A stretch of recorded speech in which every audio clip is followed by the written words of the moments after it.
So my husband and I have been together for about 13 years. We've been married for 12. And we went to Colby. We moved there, and we were pregnant with her first, and that's when I had met Becca. She had talked to me before about not vaccinating. She had talked to me before about home births and things like that, and I wanted to do that. I wanted to do the whole. I'm more of like a natural mindset anyway, like a hippie mindset, I guess, and so I wanted to do that. And my husband was very much like, no, because there's a good hospital down the street, and our doctor we had a good relationship with, and I really liked him. So with Imogen, when she was born, she's 10 now. Everything was fine. She went in for her regular shots and no nothing. She has anxiety now, but I mean, that could be from a factor of a bunch of different things. And then Lincoln got his, and then it started, I think, my first initial doubting of vaccines, even after hearing my friends say it, that I think it started when Lincoln was a couple months old, and he had just gotten his shots, and they just fed him. He was breastfed slowly, and we were trying to follow along the schedule with him, but he would get super sick. So anytime a tooth came in, he would have a fever, ear infection. Every time when we did try him on the solid puree foods, the Gerber foods, because he's 6 months, it's that time, he had such bad allergic reactions to it that it was just, his whole bottom was just raw. And so then we found out that he was allergic to wheat and to corn and to dairy, like lactose. And then we just kind of spaced out his shots from there. We were pregnant with Quinn at 12 weeks. We lost Quinn, that baby. And then 6 weeks later, we found out we were pregnant with Maggie.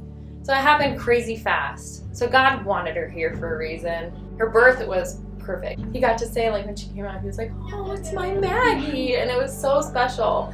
And they put her right on my chest, and she latched right away. It was really special. And then she got her, and she scored high on the APGAR. And then she got her vitamin K shot, and 45 minutes after she received that, she was totally she was turning gray, and it just was weird. It was really bizarre. And I remember taking her picture because she looked cute, and noticing her color's a little off, and then trying to find different filters on the Instagram filters or whatever to make it look like she wasn't gray. And I was like, is this normal? And then they took Maggie and put her in it was a small hospital, so they put her in the nursery, and they wouldn't let us hold her because every time we would, her oxygen levels would drop. And that killed me. Your infant's 3 hours old, and you can't hold them. He said she has, there's cloudy substance in her lungs. There's, she's in respiratory distress. We just don't know what caused it. She was life flighted to the Wichita NICU at Wesley. She had been doing really good. We had been there for maybe a couple days. They still couldn't tell me what was going on with her. They said it was pneumonia-like symptoms. They said it was a bacteria in my birth canal combined with something in the air. And I was just in my head, I was like, try again. No, it's not. And you and I know this. She was slower for sitting up. She was slower for crawling. She was slow walking. And so I was just always wondering if it was something I was doing wrong. And she wasn't talking. She would babble, and she would screech. Her 2-year-old checkup or whatever it was, when we went into the doctor's office when she was 2, she still wasn't talking. And so I said she could say about 4 words, but even then it's in Maggies, so only her close people know what she's saying. Say sorry, Emma. Yeah? She said, say sorry. Oh, sorry, Maggie. When I was a big kid, I was walking through the woods, and I just saw really creepy. It was a sheep with 2 eyes, and it was a ghost. And so they're like, all right, something is wrong. Let's get her involved in Rainbows United. And I said, okay. So went to the ear doctor, and they cleared out this gray type sludge, is what they described it as. A lot of NICU babies. A lot of the stuff they give the NICU babies usually have this. And I was like, that's a red flag. They put tubes in your ears. And then her speech still didn't pick up. And her speech therapist at Rainbows was just like, I don't know what's going on, but she's going to have and she was starting to like flap, you know, like do her hands, and like she would line up books in a straight row and like walk on them, and it would be a certain, if you moved the book a little bit out of the way, a whole meltdown would ensue. She would start to wander off, like no regard for safety. Birthday to you. Happy birthday, dear Maggie. Happy birthday to you. Yay! Here you go, Maggie. Blow it out. Try again. Yeah. That's right. No, Lincoln, don't worry. Maggie, can you blow? Yeah, Nana, and let it go. Can you blow out the candles? Go. Do it. Ready? Well, Yay! I don't know what I'm doing wrong. I don't have any control. I don't know what I'm doing wrong. You know, like, I don't know why she's doing this. And my husband, he worked for St. Francis for a lot of years, and he was like, honey, this looks like autism.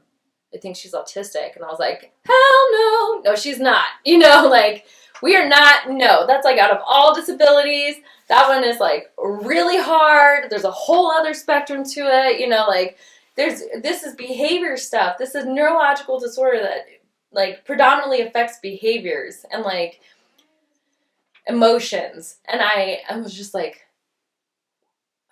when she was 4, we took her in to get her shots again. Still didn't know. Had red flags. Kind of had a feeling. You know how you have that feeling? And then still did it. It was great.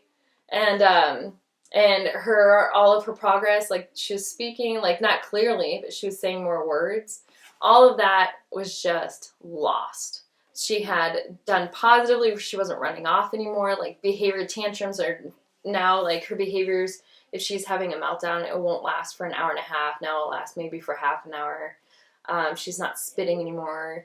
She wasn't scratching. Was a big one for her. She liked to scratch. She wasn't doing that anymore. As soon as we got her 4-year-old shots, it was just all downhill. She was scratching and spitting and eloping again. She was not talking, like all of her, and they were just like, all of these speech skills are just lost. What?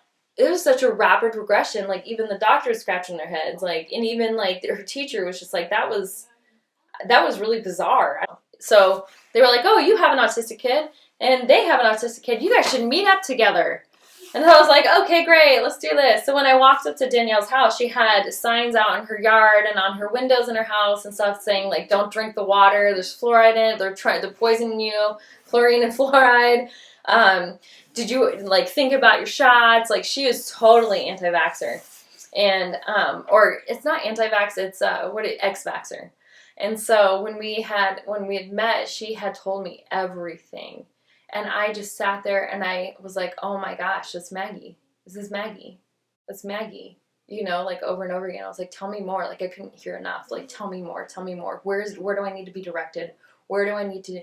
And so after I had met with Danielle that summer, she kind of mentored me through this and noticing the signs and like just how to research even, and like different protocols that I could do for Maggie. I asked for Maggie's medical records from birth to current, and I just combed through that crap, like highlighting and writing in the margins and like looking up medical terms, and it was all right there. A possible side effect or an adverse reaction of the vitamin K shot is respiratory distress, is color change, is pneumonia-like symptoms. Why? You know, was it a bad batch? And then after we had gone to all the appointments and everything that we need to do after she was officially diagnosed, it took a while for us to get there because all these specialists that are supposed to know their stuff kept saying, oh, she's such a gray area.